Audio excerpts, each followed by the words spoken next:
دیکھو، یہ دریائے نیل میرے محلات کے نیچے سے بہتا ہے۔ کیا میں اس پوری کائنات کا مالک نہیں ہوں؟ کیا آپ نے کبھی سوچا ہے کیسے انسان کے بارے میں جس نے زمین پر خدا ہونے کا دعویٰ کیا؟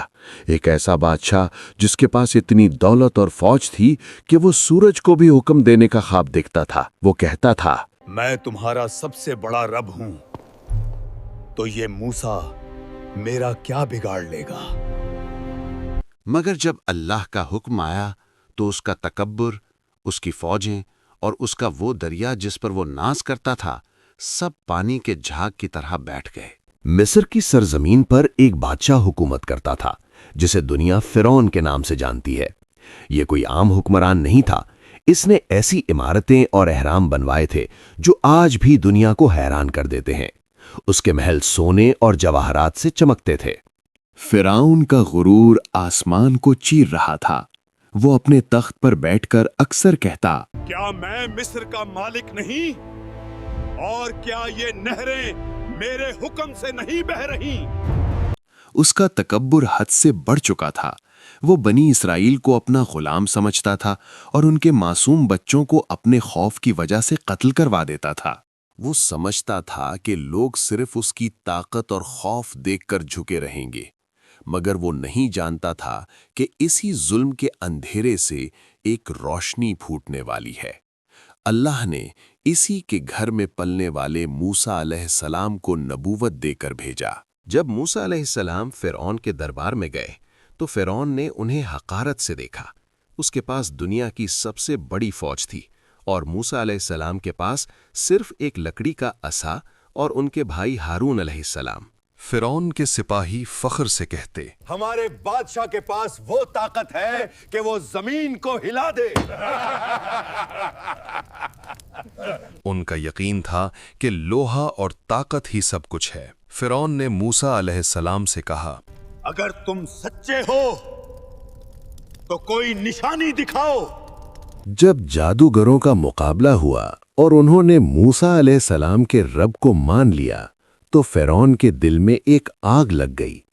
اس نے فیصلہ کیا کہ وہ موسیٰ علیہ السلام اور ان کے ماننے والوں کو صفحۂ ہستی سے مٹا دے گا۔ فرعون ہاتھ اٹھا کر کہتا، آج انہیں کوئی نہیں بچا سکتا، میں ان کے ہاتھ پاؤں کٹوا دوں گا۔ رات کے اندھیرے میں موسیٰ علیہ السلام بنی اسرائیل کو لے کر نکلے۔ جب صبح ہوئی اور فرعون کو خبر ملی تو وہ غصے سے پاگل ہو گیا۔ اس نے اپنی پوری فوج، اپنے رتھ اور اپنے لشکر کو تیار کیا، ایک ایسی فوج جو دیکھنے والوں کے دل دہلا دیتی تھی۔ فرعون کے سپاہی ہنستے ہوئے کہتے، یہ بھاگنے والے غلام ہم پر کیا حملہ کریں گے؟ ہم تو انہیں کچی گاجر کی طرح کاٹ دیں گے۔ لیکن انہیں کیا پتا تھا کہ وہ جس کا پیچھا کر رہے ہیں اس کا محافظ کوئی انسان نہیں بلکہ خود رب العالمین ہے۔ جب بنی اسرائیل سمندر کے کنارے پہنچے تو انہوں نے دیکھا کہ آگے گہرا سمندر ہے اور پیچھے فرعون کا لشکر موت بن کر آ رہا ہے۔ بنی اسرائیل خوف سے چلا اٹھے۔ فرعون اپنے رتھ میں کھڑا تھا، تکبر اس کے چہرے سے ٹپک رہا تھا۔ اسے لگا کہ اب یہ لوگ جال میں پھنس چکے ہیں۔ لیکن اس وقت حضرت موسیٰ علیہ السلام نے وہ تاریخی جملہ کہا جو آج بھی قرآن میں زندہ ہے۔ جب لوگوں نے کہا ہم پکڑے گئے تو موسیٰ علیہ السلام نے فرمایا، ہرگز نہیں، میرا رب میرے ساتھ ہے، وہ مجھے راستہ دے گا۔ یہ سن کر فرعون حیران ہوا ہوگا کہ موت سامنے ہے، مگر ان کا یقین نہیں ٹوٹتا۔ موسیٰ علیہ السلام نے اللہ کے حکم سے اپنا عصا سمندر پر مارا اور پھر وہ ہوا جو کسی نے سوچا نہ تھا۔ سمندر پھٹ گیا، پانی کی لہریں دونوں طرف بڑے پہاڑوں کی طرح کھڑی ہو گئیں، بیچ میں سوکھا رستہ بن گیا۔ بنی اسرائیل تیزی سے اس رستے سے گزر گئے۔ فرعون وہاں پہنچا، اس نے دیکھا کہ راستہ کھلا ہے۔ اس کا غرور اسے موت کے منہ میں لے گیا۔ اس نے حکم دیا۔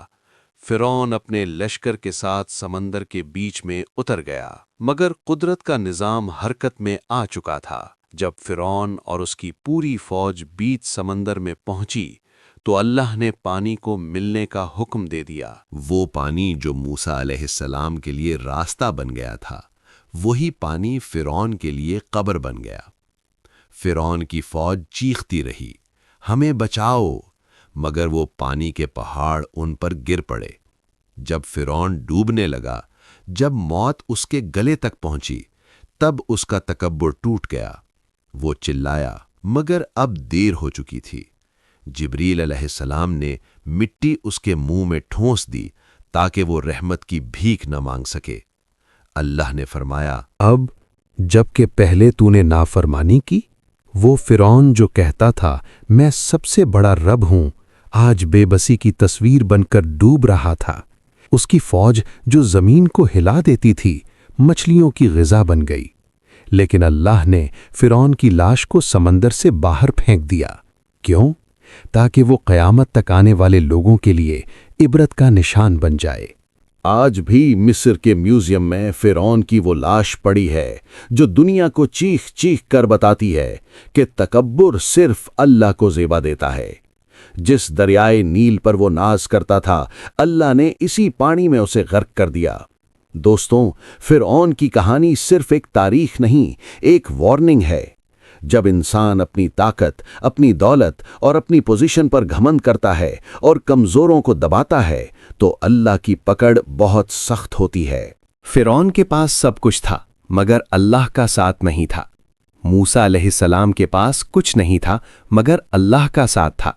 جیت ہمیشہ حق کی ہوتی ہے، چاہے سامنے فرعون جیسا ظالم ہی کیوں نہ ہو۔